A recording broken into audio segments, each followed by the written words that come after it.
नमस्ते। आज हम अलजेब्रा यानी बीजगणित की दुनिया में एक बहुत ही मजेदार पहेली को सुलझाने वाले हैं।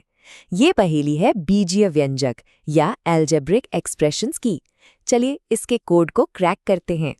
तो ये रही हमारी आज की पहेली 2x minus 3x plus 5xy minus 4।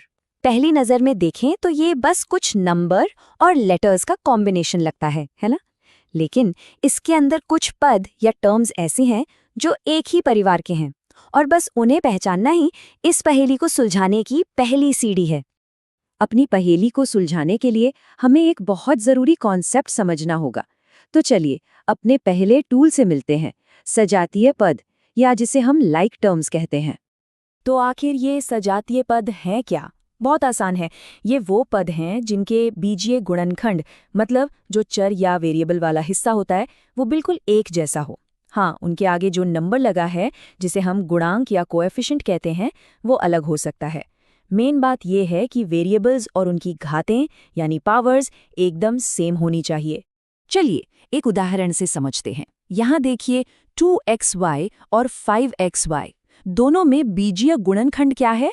x और y एकदम एक जैसे। उनके नंबर 2 और 5 भले ही अलग हो, लेकिन चूंकि इनका वेरिएबल वाला हिस्सा xy सेम है तो ये बन गए सजातीय पद। अच्छा, अब सिक्के का दूसरा पहलू देखते हैं। किसी चीज को समझने का सबसे अच्छा तरीका होता है ये जानना कि वो क्या नहीं है। तो अब बात करते हैं वजातीय पदों यानी अनलाइक टर्म्स की।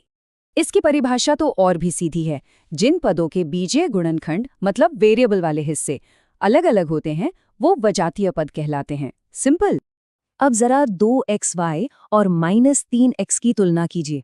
पहले वाले में बीजीय हिस्सा है xy और दूसरे में सिर्फ x। क्या ये एक जैसे हैं? बिल्कुल नहीं, और इसीलिए ये वजातीय पद हैं।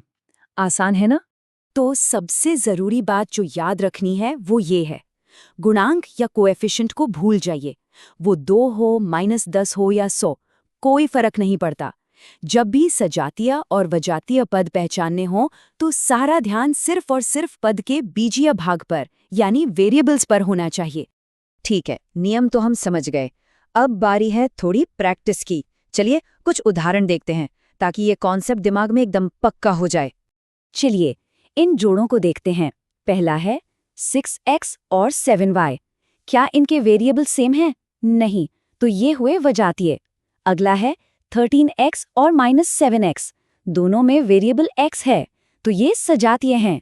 और -5ab और 7ab ये भी सजातीय हैं क्योंकि दोनों में ab है।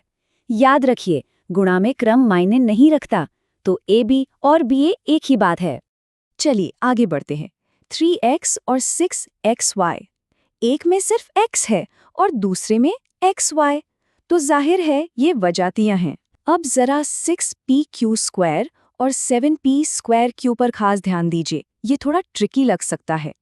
यहाँ वेरिएबल्स तो p और q ही हैं, लेकिन पहले वाले में q का वर्ग है और दूसरे में p का वर्ग, मतलब बीजीय गुणनखंड अलग हैं, इसलिए ये भी वजातीय हैं।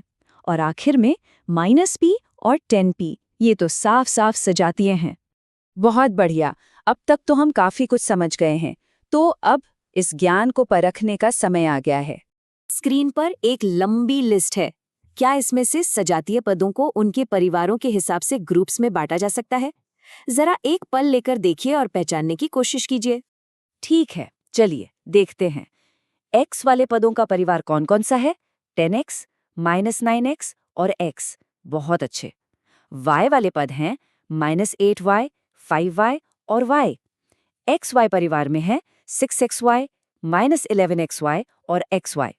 और जो सिर्फ नंबर है यानी स्थिरांक, वो है 5, -12 और 1।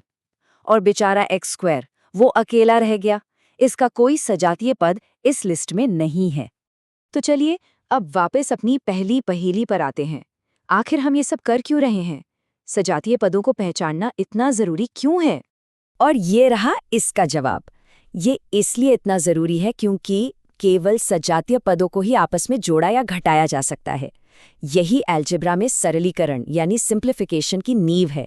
सोचिए, हम सेब को सेब के साथ ही जोड़ते हैं और संतरे को संतरे के साथ। हम 2 सेब और 3 संतरे को जोड़कर 5 सेब संतरे तो नहीं बोल सकते हैं ना? बस यही लॉजिक यहाँ भी लगता है। तो सरलीकरण का रास्ता बिल्कुल साफ है। पहला कदम, सजातीय पदों को पहचानिए, जो हमने अभी सीखा है। दूसरा कदम, उन्हें एक साथ इकट्ठा कीजिए।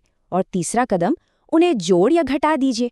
ये एक स्किल हमें अलजेब्रा के अगले लेवल पर ले जाती है। तो हमने अलजेब्रा की इस पहेली को सुलझाने का पहला और सबसे ज़रूरी कदम सीख लिया है, पदों को पहचानना। लेकिन इसके बाद अगला कदम क्या होगा? इन सजातीय पदों को मिलाया कैसे जाता है?